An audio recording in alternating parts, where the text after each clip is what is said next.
So we're gonna start a little early. We have time. I would like to introduce Adrienne Udarbe. She's going to do an introduction to Arizona's first statewide food action plan. Thank you so much, Adrienne. Yeah. All right, how's the volume?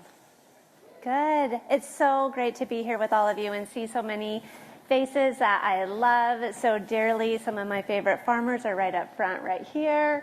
So really excited to be able to share with you our first statewide food action plan for Arizona.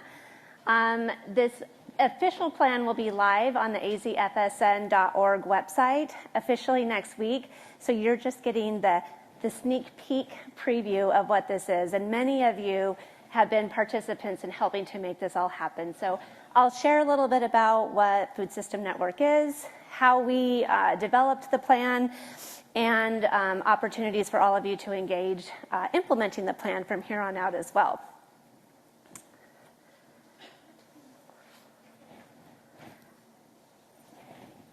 Let's see if the slides will advance here.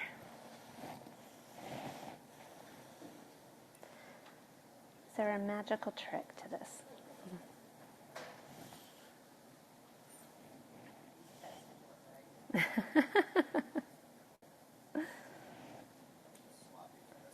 Okay. That's perfectly fine. Yeah. There we go. So for our time together, before I turn it over to the amazing Angie with Arizona Food Bank Network, again, like I mentioned, we'll talk about what Arizona Food System Network is, the process and the plan, and then opportunities for next steps. Part of Arizona Food System Network. Arizona Food System Network is the official Arizona statewide food policy council for Arizona. We started late 2017, really early 2018, and we've had an amazing impact since we've grown in just these few years as well too. We're affectionately known as the Coalition of Coalitions. So we are representative of many of the different regional coalitions, some of which are listed here and are in this room today. Some are informal and maybe aren't listed here as well, but that includes Flagstaff Food Link, Maricopa County Food System Coalition, or MARCO, Pima County Food Alliance, Verde Valley Food Policy Council, Yuma Heel, Ajo Center for Sustainable Agriculture, and many, many more have recently come into the fold as well too. And how this all started has been through ongoing and continuous funding support from Vitalist Health Foundation. We have Gabriel right over there, who's been an amazing support to this work for us here in Arizona. And it started in 2017 by Pinnacle Prevention doing an assessment of all of the regional food coalitions to understand what are the needs and how do we drive policy collectively together here in the state. And some of the findings and themes that were identified through that assessment were a need to have one statewide coordinating body to be able to learn from each other, north learn from south, et cetera, and to be able to build capacity collectively together. So from that, that's how Arizona Food System Network was born. And Pinnacle Prevention, we just act as the convener and the space holder for this work to happen and connecting all of you and all of the amazing work that you're all doing together to drive and inform the policy and to keep some of the really innovative things that are happening moving forward. So where we are and who we are as a coalition is the result of all of you and all of you that have been engaged in this process. We have 4 pillars to our work of how we engage as a food policy council. The first one, of course, is centering advocacy and policy. Much of our advocacy efforts to date have centered at the state level, but we've also had some amazing wins at the local level, and we do a lot of advocacy at the federal level as well, too. The second arm of the work is capacity building. The third is deepening relationships, and the fourth is incubating and innovating new ideas. So we like to say that we plant lots of little seeds. Some of those seeds grow and flourish. Other things maybe fail, but we learn from them and we fail forward from those lessons learned. But that's what's creating and moving this work forward here in Arizona. So the pathway that got us to the development of the plan and where we are today has been an iterative process. So we started out convening through regional convenings. You'll see some of these that happened here in 2018 and 2019. We would go up north and have all the, you partners from up north join us for a really good meal, some actor mapping, some planning, some analyzing of the policies that really informed, okay, what are the needs and where do we need to go with this? We also went down south with many of our Southern Arizona partners to understand what is the same as what's happening up north, what's different, in terms of what's happening down south, and then even more so what's unique and different for what's happening in Arizona's tribal communities. And that very first year, in 2018, we introduced our first statewide policy, which was an appropriation for the SNAP Fruit and Vegetable Incentive Program. And that policy passed within that very first year as a result of all of the advocacy efforts of all of you. And that really lit a fire under all of us here in Arizona to say, oh, wait, Arizona is excited about food systems policy. They do want to invest in this. They do see the value of it. And actually, we had a lot of you then that all came to us and said, well, now we need to do this policy and this policy and this policy. And so we recognized from that we needed to have a plan to help prioritize which policy and need that we wanted to be able to tackle. So that set us on the path towards developing that plan for us here in Arizona. So in October of 2019, we convened and brought many of you together to launch that kickoff of developing that first statewide food plan. And we had over 120 different advocates and practitioners and partners and leaders, everyday advocates, grassroots advocates from across the state that attended that meeting. That was at Desert Botanical Garden. We enjoyed an amazing meal together, and we started to identify what is the vision for what we want to achieve here in Arizona, and started to map out what were some of those priorities that we wanted to prioritize and tackle based off of what was happening. From that meeting then, we were going to set out to do regional convenings to narrow down the priorities that were identified and really hone in and fine-tune our vision for us here in Arizona. And then 2020 hit. And you'll see our team is we're diehard office nerds. So you will see that reflected here in the presentation. And if you don't like it, it's okay. Just pay no attention.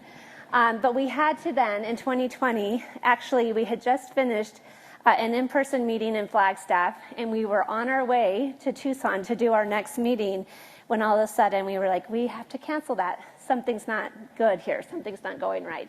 So we completely paused the food planning process to actually mobilize for COVID-19 response. But still, amid that COVID-19 response, we were still driving and informing a tremendous amount of policy efforts that were happening here at the federal level, all the way down to the local level here in Arizona. And you've heard some of those that were mentioned earlier today as well. So first and foremost, advocating and securing COVID-19 relief dollars for our food system efforts. So that's still happening, and I just want to say that shouldn't have just happened in 2020. We still have COVID relief dollars that are out there, and as much as you can all advocate as food system passionate practitioners and advocates of putting those dollars to use in our food system and for nutrition, I really encourage you to be able to do so, because our public officials and leaders just need to hear from you because they don't have the ideas. So go to them and say, I have ideas. I know you're sitting on these dollars. This is how they should be put to use. We also did some federal advocacy for streamlining some of the regulations and approaches that were impacting participation in programs that we're still to this day trying to now make permanent. So there was some exemptions that were lifted and made available, but we don't want those just to be temporary. We want those to now be permanent. So it's important that we continue to advocate for that as well too. We also did that statewide advocacy in association with the FAPAC team and others, recognizing farmers markets as essential services. Not only were some of them closed down, like Liz mentioned with Flagstaff, because they might be on city property, but others were seen as just a gathering space or an event. And we know that, yes, our farmers markets are beautiful gathering spaces that bring community together, and there's events and there's fun things that happen, but ultimately at the root of who they are is serving and offering food to their community. So we made sure that they were seen as essential services to continue to provide local food to community. We also made sure that we were doing local advocacy efforts to make sure that our farmers markets remained operational. So in those instances where there was potential threat of closure, how do we move or put up temporary makeshift operations in other low places? And then, of course, working with many of our different food producers and other food advocates to really reimagine and pilot a new way of delivering food to people that could be done in a safe way, like curbside delivery, trying to modernize overnight our marketing and our POS systems for how we connect with families so that they could use their benefits at our different local food sites as well, too. So again, despite the community trauma that we were all in 2020 and that we continue to be in today, there's a lot of amazing work that's been happening and kept the work moving forward. So then 2021 came, and we heard from all of you that you wanted to see the plan continue to move forward and to get it finalized. And there was a sense of urgency that was put out there of, especially now with COVID, it's a time to reimagine of what our food system can and should be, and how do we plan forward now based on all of the lessons learned that we've all experienced because of COVID-19. So to be able to continue to do so in a safe way, we convened everybody virtually. And, I love being in the comfort of all of you in person and seeing your amazing faces. So that felt really uncomfortable for me to think about, what does this look like virtually?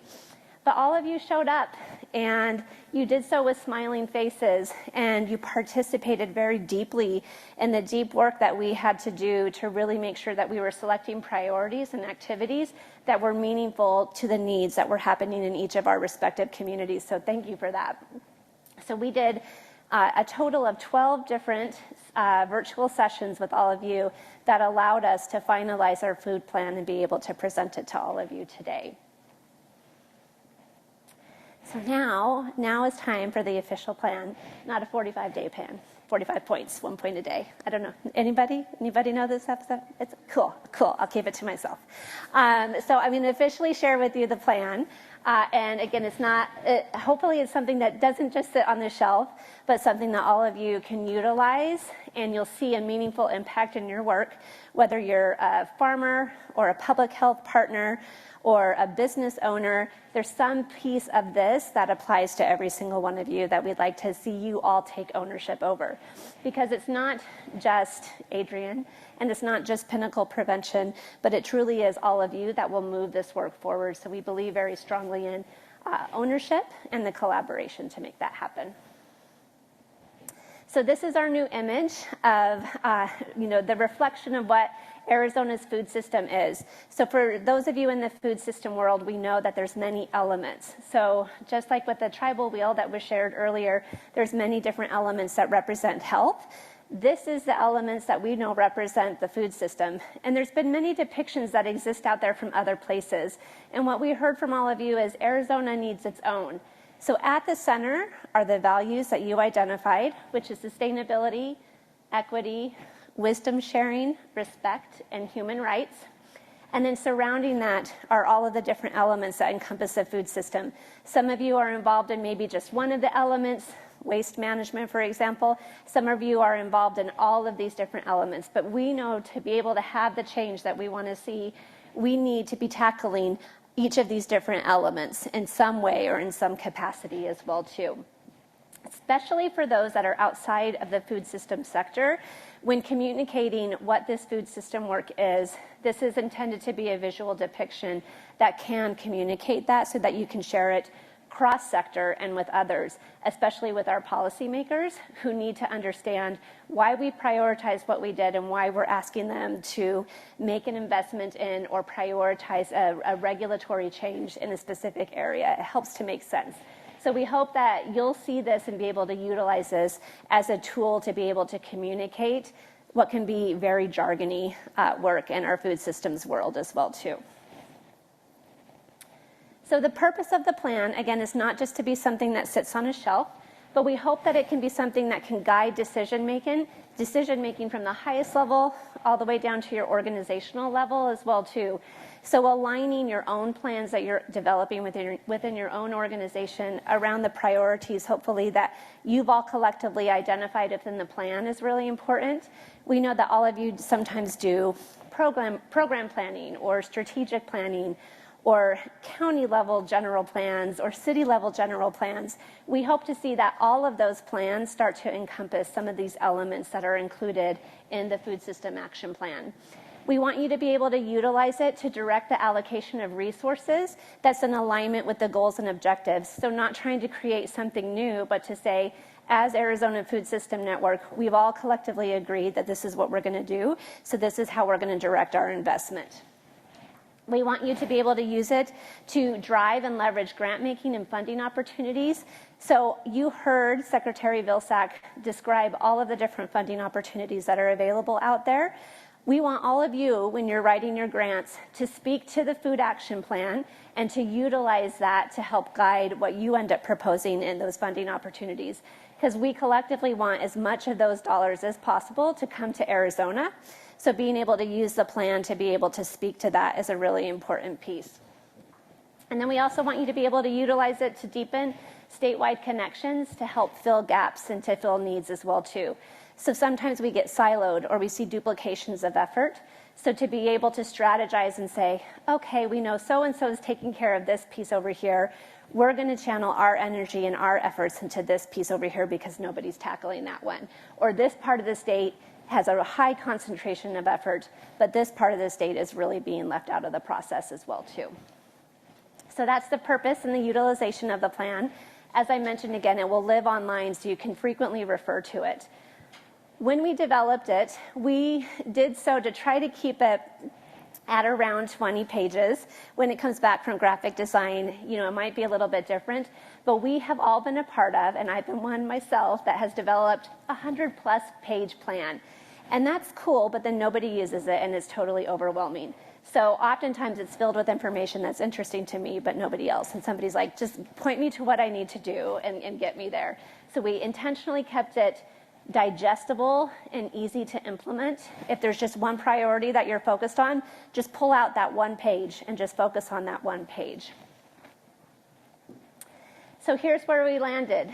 The vision of our 3-year action plan, so again, it's 2022 through 2024.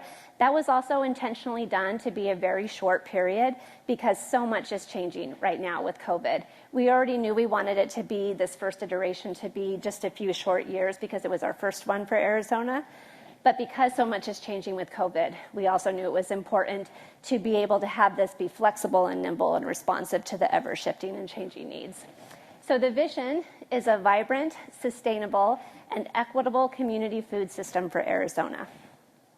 And again, those values that you saw at the center and the core of our work are sustainability, equity, wisdom sharing, respect, and human rights. So that is interwoven and cross-cutting into all of our priorities. We felt it was really important, all of you collectively together shared, not just having equity or food justice be a standalone priority, but that is just woven into how we do work across all of the priorities as well too. So we started with, after that first statewide meeting, a few giggles from the crowd. That appreciates office. Thank you. For the first statewide meeting, we left that meeting with 11 priorities, which is amazing, but also overwhelming, not realistic, not doable to achieve within 3 years. And if you're trying to prioritize everything, you're prioritizing nothing. So it's not to say that of those 11 priorities that all of those different priorities aren't important. They're all important, and some of you are doing work in some of the areas that didn't make it to our top 4. It just means that as a state collective, as a whole, these were the 4 that were the most important to us that we wanted to focus on right now. So the 4 priorities that got narrowed down to are food access and distribution, land and water access and protection, climate smart foodways, and agriculture workforce development. Hopefully what you're seeing in this is a theme that reflects many of the things that were mentioned in Secretary Vilsack's comments this morning, also what's been reflected in the tribal wheel and that work that's happening there as well too, really all coming together to make sense and to align and leverage these collective efforts that are happening. So I'm going to take you through the priorities. I understand that this is small print and might be a little bit hard to read. I'm just going to highlight the goals and the objectives that are related to each priority. Again, once this is up on the website, you'll be able to download this and see this as well too. So for the first priority for food access and distribution, each of the 4 priorities have one goal, and then they have about 2 to 3 different objectives to accomplish that goal. The goal for food access and distribution is to increase access and distribution of healthy, affordable, and culturally appropriate food for all people in Arizona. The objectives that are focused on this one is increasing local food production, accumulating at least $3 million, hopefully, if not more, in federal funding to support infrastructure addressing food distribution, and ensuring that equity is in 100% of all of our food access and distribution policies initiatives that are passed in Arizona. And again, you can see the details of the specific action that we're taking to accomplish that will follow right beneath that. But for time's sake, I won't get into those this morning. What will happen with this is that we're going to have work groups that you'll all be invited to be a part of that will help to drive and implement and move this work forward as well based on the actions that have been identified. And again, this is based off of what all of you shared, not just one organization or one entity, but 120 different individuals across 50 different organizations across all of Arizona contributed to identifying these. The next one is land and water access and protection. And the goal on this one is to foster and advance values that support preservation of agricultural land with access to safe and viable water sources for Arizona's food producers. The 2 objectives that we have, or 3 objectives that we have for this one, is facilitating trainings that focus on addressing land barriers and understanding the complexity of the issues. Sharma spoke to one piece of that, but it's really complex to navigate. Engaging food producers in implementing or improving water-efficient agricultural practices, and then increasing the number of state and local policies passed that protect and preserve agricultural land. This one felt complicated to many in terms of who participated in this. There is the Land Preservation Coalition that's focusing on that in one area of the state, but we know that there's interest in that looks differently in many different parts of the state. And so we want to continue to listen and hear from all of you in terms of what strategies would work the best for all of you in your respective areas. This one was Climate Smart Foodways. This one also probably had the lowest numbers of participations, and when we asked folks, when we think about the 4 priorities, most folks went immediately into access and distribution. Land and water was a little bit less, and then Climate Smart Foodways was a little bit less. And when we asked folks, what prevents you from joining those efforts, folks just felt overwhelmed is what they shared with us of I don't even know, I'm not an expert, or this feels overwhelming. And so a really important piece that we want to emphasize with Climate Smart Foodways is you don't have to be an expert. You just have to have a passion or a will.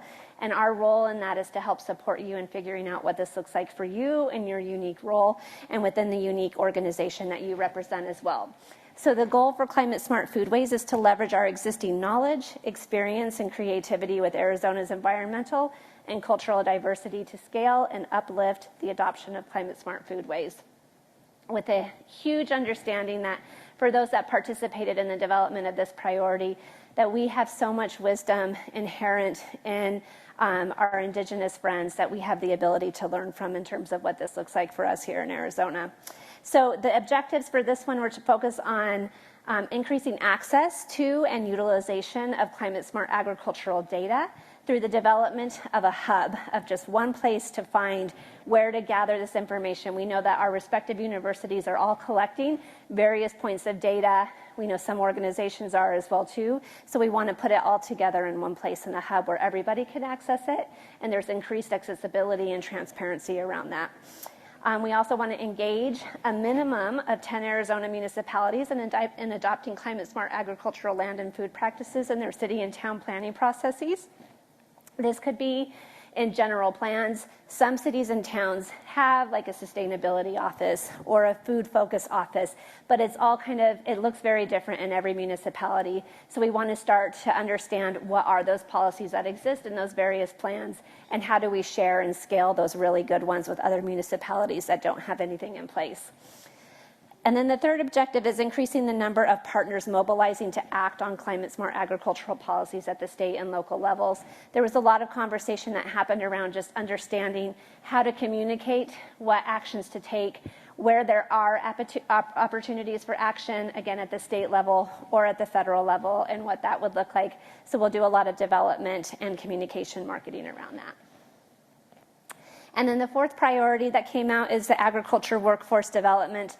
We've heard this over and over, loud and clear. We also had a win in supporting Ajo Center for Sustainable Agriculture and passing our first agriculture workforce development bill that FAPAC was really instrumental in also supporting and sharing wisdom on. And through that bill now, we have our first statewide funding appropriation to have a program in place that we want everybody to be able to take advantage of. And we also want it to become permanent as well, too. So really, this priority is focused on supporting the wins and the efforts that we had around that, with the goal of just solely increasing the number of growers and ranchers and food system workers in Arizona, with an emphasis on tribal communities, and seeing this as a food economy and a food economic development opportunity within tribal communities as well, too. So the two objectives that are associated with this are increasing the number of agricultural workforce apprenticeship opportunities. We know many of you already have some of those in place. Some of you are thinking about starting something new. Or you might be thinking, hey, I just need some workforce support as well, too. So there's lots of different ways to engage in that. And then the second one is to improve the well-being of food system workers by advocating for equitable protections, compensation, and care policies and practices. So a big thing that we've heard over and over again is, I want to be able to employ folks on my farm, and I want to be able to pay them well, but there's a million barriers as to why that may not happen. So we really want to start tackling some of those barriers so that we're centering the care and the well-being of our food system workers, who we've seen have really been impacted throughout this pandemic, and were before the pandemic as well, too. So with that, let me pause and just take a breath and see, how are these four priorities and the goals and the objectives sitting with all of you so far?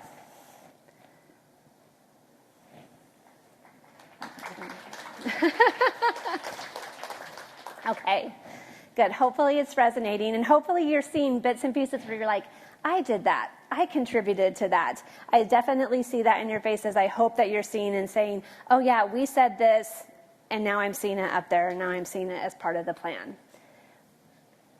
So let's talk about what implementation is going to look like, and we'll talk about tracking progress. So as I mentioned, we'll be developing work groups for each of the priorities.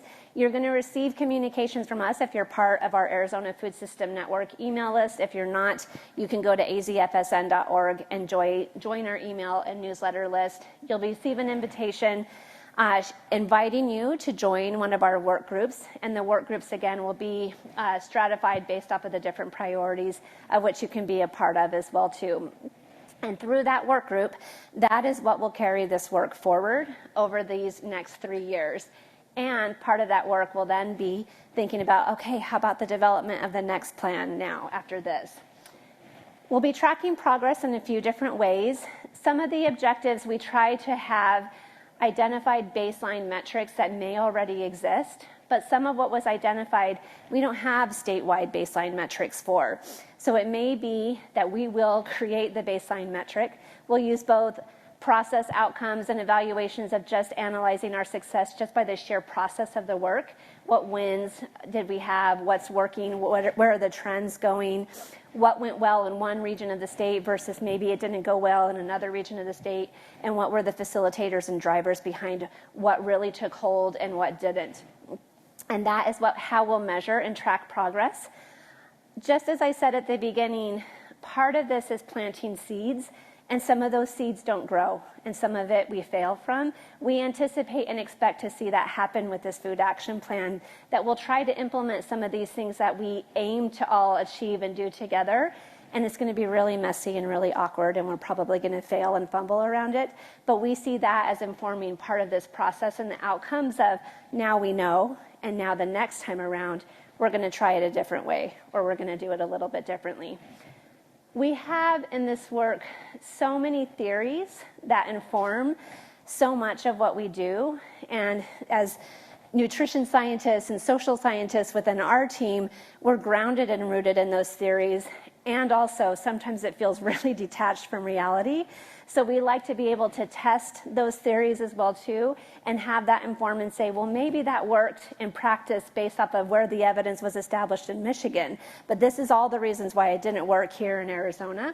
And that's what we need to test and try and do together as we implement and we track to figure out what really is working for us in our unique Arizona environment as well too.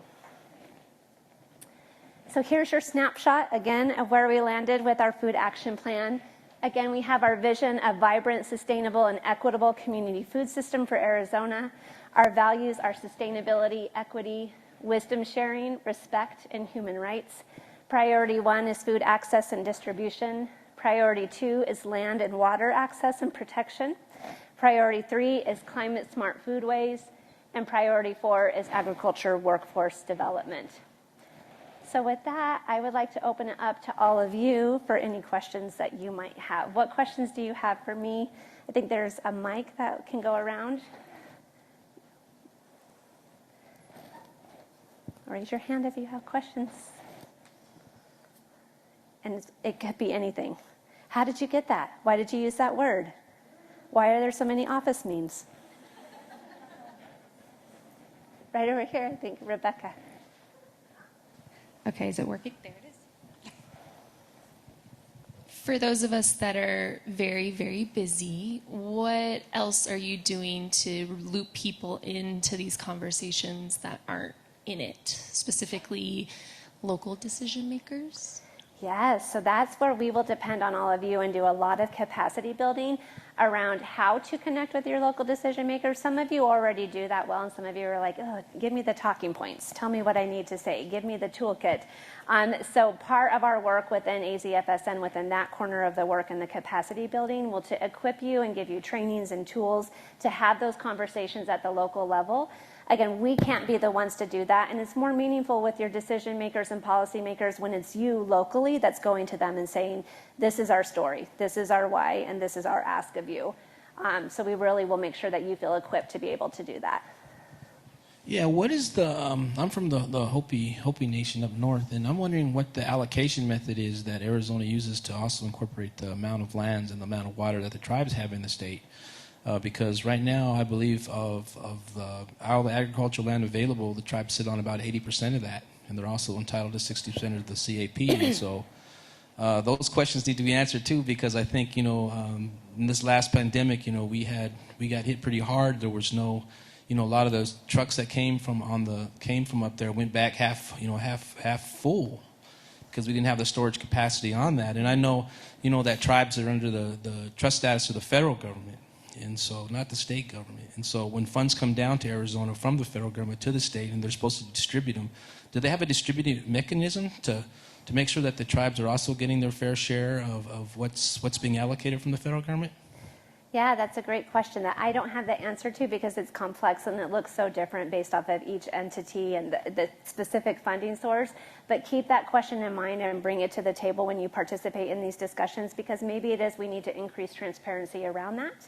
And we're committed to being able to do that in a way that makes sense for everybody, but it's so complex, and that's why it's so hard for most people to understand. Good question. Any other questions?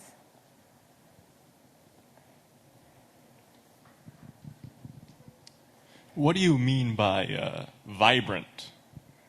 Thank you for that. Yes. So we got into the weeds on this in terms of when it comes to identifying a vision or even values, how I define respect or wisdom sharing or vibrancy is going to be very different maybe than how you define that. And so it was not uncommon to have people debate word choices in terms of what that looks like. But I'm curious, what does vibrant mean to you? I'd love to hear from you first. I don't know. That's why I was asking. Yeah, good. So vibrant, that came out in the conversations, not as defined by Adrienne or the dictionary, but what came out in those conversations that made that a piece of the vision was really about a strengths-based approach that recognizes thriving from an economic perspective, from a mental health and well-being perspective, of just a state of, I want to make sure I capture everything that was shared from those discussions, of well-being and not a deficit-based approach of here's all the things that we're lacking, but really harnessing the joy and all the good that we have here in Arizona and continuing to uplift that. it could be flourishing. For a farmer, that might look a little bit different than somebody in food waste and diversion. Hope that helps. Hi. Thank you for the great work. I'm wondering how you are corresponding or communicating with other states and statewide plans within the regions around us. Yeah, that's great. So when we do hold our convenings, we do reach out to our current list of partners that we have that are part of the different local coalitions. However, we also know that there's a lot of turnover at the local coalition level, and so we do rely on local coalition leadership to stay engaged with us in the best of our ability to try to stay engaged with local coalition leadership as well too, and things filtering out and communicating down. In some parts, that has happened beautifully, and then with other local coalition leadership, it's mostly been tell us and we'll share it down. So it looks very different from everybody, but I do see this as an opportunity to try to figure that piece out a little bit better so that information is actually filtering down. Yeah, thank you. What I meant in terms of regional, which is now understanding where the communication was, I meant like in terms of the statewide region. So are you having conversations with people in New Mexico Gotcha. or Southern California? Yeah. We do a lot with New Mexico as a neighboring state, and just because we have strong existing relationships with them, but we do not maybe have that in California or elsewhere. There's little pieces and parts of the puzzle by which we've engaged and shared projects together with folks, mostly in our Four Corners region when we're thinking about Arizona, New Mexico, Colorado, and Utah, of different pieces. But beyond that, it hasn't been that much. And to that point, we've repeatedly applied for the Regional Food System Partnership funding opportunity through USDA, through AMS. We haven't gotten it yet, but we're going for it again this year, and I think third time's going to be a charm. But I think through those opportunities where we get to get connected to other similar work that's happening across the United States as a whole, that will help to amplify that, I'm hoping.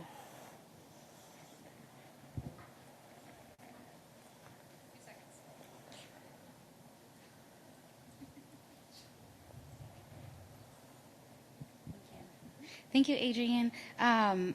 So to play off of a different question in regards to when he said 80% of the land is meant for the Native Americans, is there any type of regulatory agency that measures the equity, inclusion, and justice funding and where it's going so we can see that certain groups of people are not overlooked?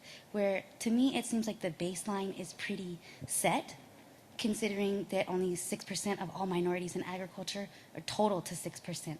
So if we can look at the level of opportunity, basically, versus the level of impact versus the funding outcomes, is what I'm wondering. If there's any way we can measure that, so that way people are not being overlooked, and then we can look at your outcomes and see, you know, when we say this didn't work versus what did work and that level of impact. Have you seen anything that measures where the funding is going for the minorities? Yeah, that's such a great question, Rachel. Thank you for that.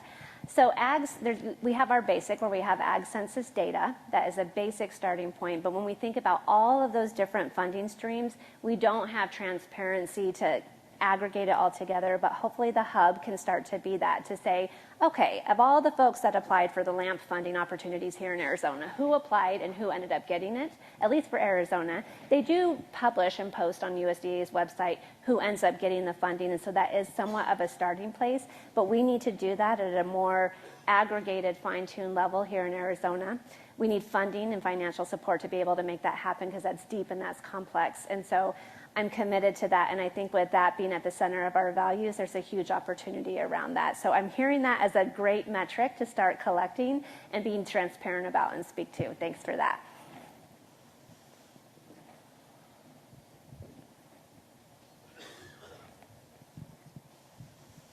Yeah, first of all, just, you know, I'm not really a negative person, but so I'm really happy that you included tribes in some of your planning process, because a lot of times we're just forgotten, straight out. And so thank you for doing that. And I think the aggregate data is a good way to look at that. I just finished a couple of papers on looking at NRCS and why there's such a disparity in equipping CSP contracts out there. But for the most part, you know, I just hands off to you for concluding tribes in that, and that's kind of I really wish you well. And so thank you for doing that. Yeah, thank you. I want to uplift Raphael. Is Raphael still here? There, yes, that would not have happened without the strong advocacy and support of the partnership. So thank you, Raphael, for your trust and helping to make that happen as well, too. Yeah.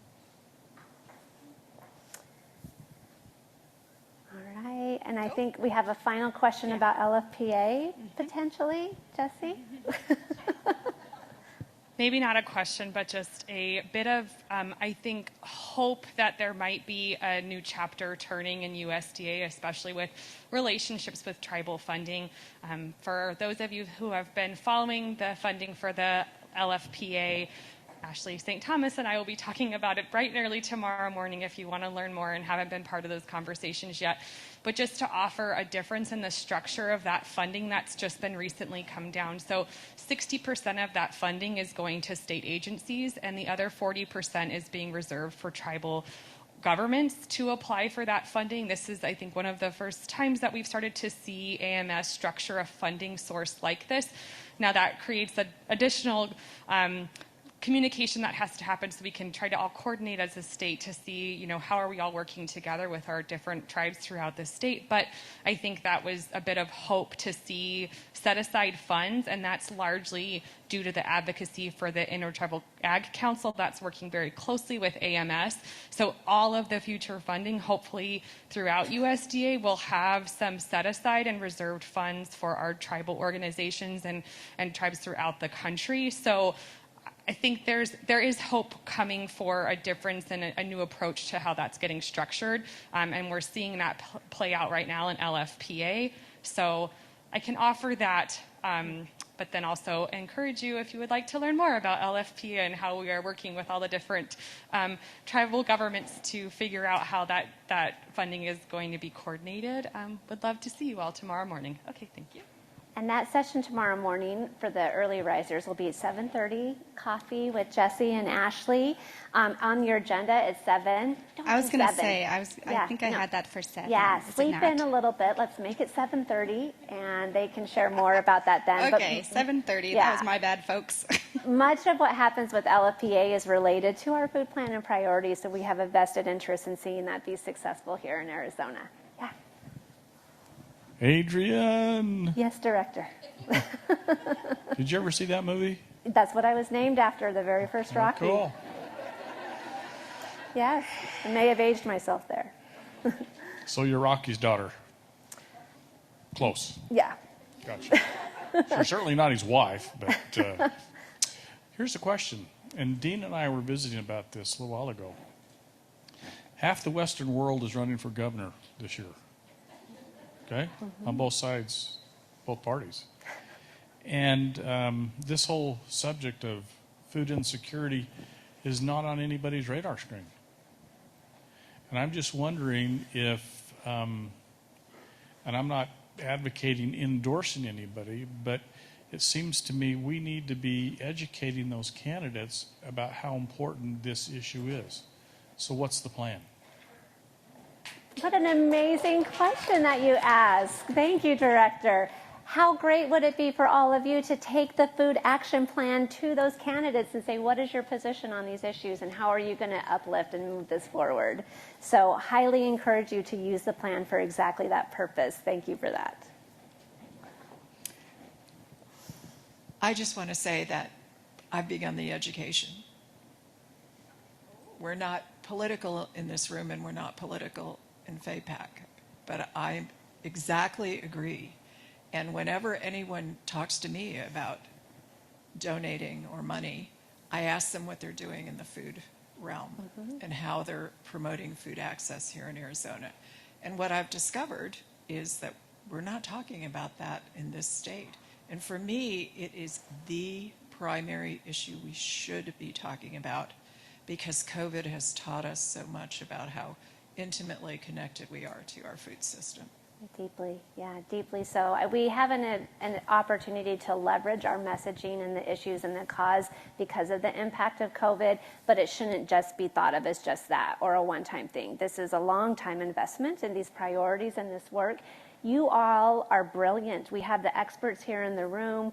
We have our dietetic interns here with us today. We have our greatest minds and practitioners, our leading department heads, all of that. They should be listening to you. You have the wisdom to share. And don't be afraid to get out there and advocate. And if you have questions about what that looks like, if that feels uncomfortable to you, that's what we're here for, to help build up that confidence in being able to do so. We also recognize that for those of you that are in government roles, there's limitations in that, and we honor that and we know that. So don't leave here today and say, Adrienne said that we could go do this. We'll work with you in that role too. Yes?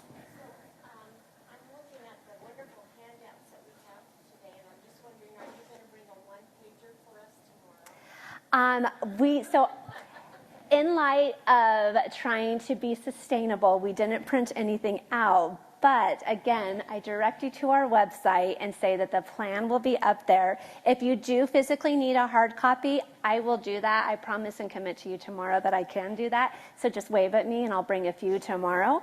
But otherwise, I would direct you to the website to be able to have it live virtually and always be available. Again, though, it's still in the hands of our amazing graphic designer, so it will be officially up on the AZFSN website next week. If you're looking for it right now and you're like, I'm not seeing it, it's not there just yet. You guys are just a sneak peek. Yeah. All right. Are we good on questions? I'll turn it over to Angie then. Thanks, everybody.